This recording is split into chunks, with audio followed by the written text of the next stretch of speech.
रमेश का एक छोटा सा परिवार था, जिसमें एक खूबसूरत पत्नी और 2 प्यारे बच्चे थे। उसकी पत्नी और बच्चे हर हाल में खुश थे, लेकिन रमेश उन्हें जिंदगी के सारे ऐशो आराम देना चाहता था और इसके लिए वह प्रतिदिन 16 घंटे से भी अधिक काम किया करता था।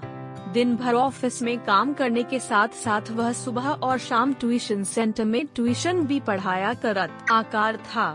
वह सुबह सुबह घर से निकल जाता और आधी रात के बाद घर लौटता था। बच्चों के लिए उसका चेहरा देखना मुहाल था, क्योंकि सुबह सवेरे उसके घर से निकलते समय बच्चे सोते रहते और देर रात घर में कदम रखने के पहले ही सो चुके होते।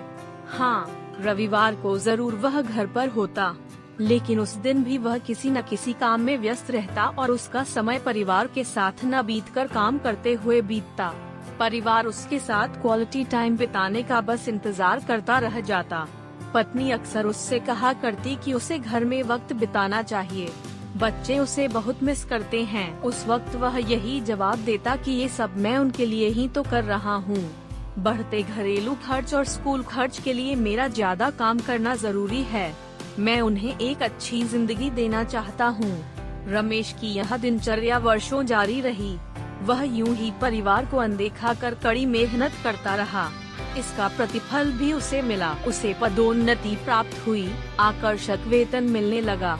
परिवार अब बड़े घर में रहने लगा। खाने पीने और अन्य सुविधाओं की उन्हें कोई कमी न रह गई।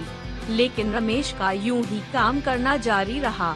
वह अधिक से अधिक पैसे कमाना चाहता था। पत्नी पूछती कि आप पैसे के पीछे क्यों भाग रहे हैं?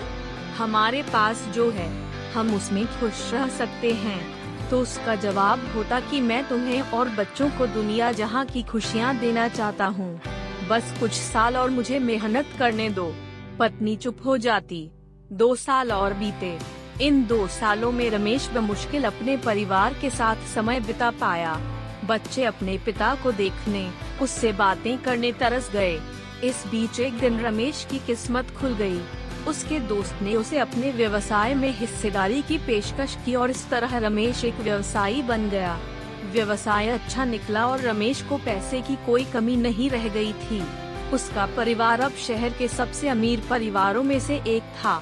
उनके पास सभी सुख सुविधाएं और विलासिता थी, लेकिन अपने बच्चों से मिलने का समय उसके पास अब भी नहीं था।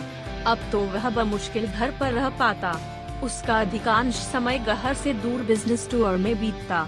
साल गुजरने के साथ उसके बच्चे बड़े हो गए। अब वे किशोरावस्था में पहुंच गए थे। रमेश ने भी इन सालों में इतना पैसा कमा लिया था कि उसकी अगली 5 पीढ़ियां शानदार जीवन जी सकती थी। एक दिन रमेश के परिवार ने छुट्टी बिताने समुद्र तट स्थित अपने घर जाने की योजना बनाई। बेटी ने उससे पूछा, पापा, क्या आप एक दिन हमारे साथ बिताएंगे? रमेश ने जवाब दिया, हाँ जरूर, कल तुम लोग जाओ। मैं कुछ काम निपटाकर 2 दिन में वहाँ पहुँचता हूँ। उसके बाद का मेरा पूरा समय तुम लोगों का है। पूरा परिवार बहुत खुश हो गया। वे समुद्र तट स्थित अपने घर पर चले गए। 2 दिन बाद रमेश वहाँ पहुँचा, लेकिन उस दिन उसके साथ समय बिताने कोई नहीं था।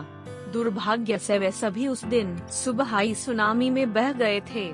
रमेश अपनी पत्नी और बच्चों को कभी नहीं देख सकता था। करोड़ों की संपत्ति होने के बाद भी वह उनके साथ का एक पल नहीं खरीद सकता है। वह पछताने लगा। पत्नी के कहे शब्द उसे याद आने लगे, आप पैसों के पीछे क्यों भाग रहे हैं? हमारे पास जो है हम उसमें खुश रह सकते हैं। सीख, पैसा सब कुछ नहीं खरीद सकता, इसलिए पैसों के लिए अपने परिवार को महत्व देना कम मत करें।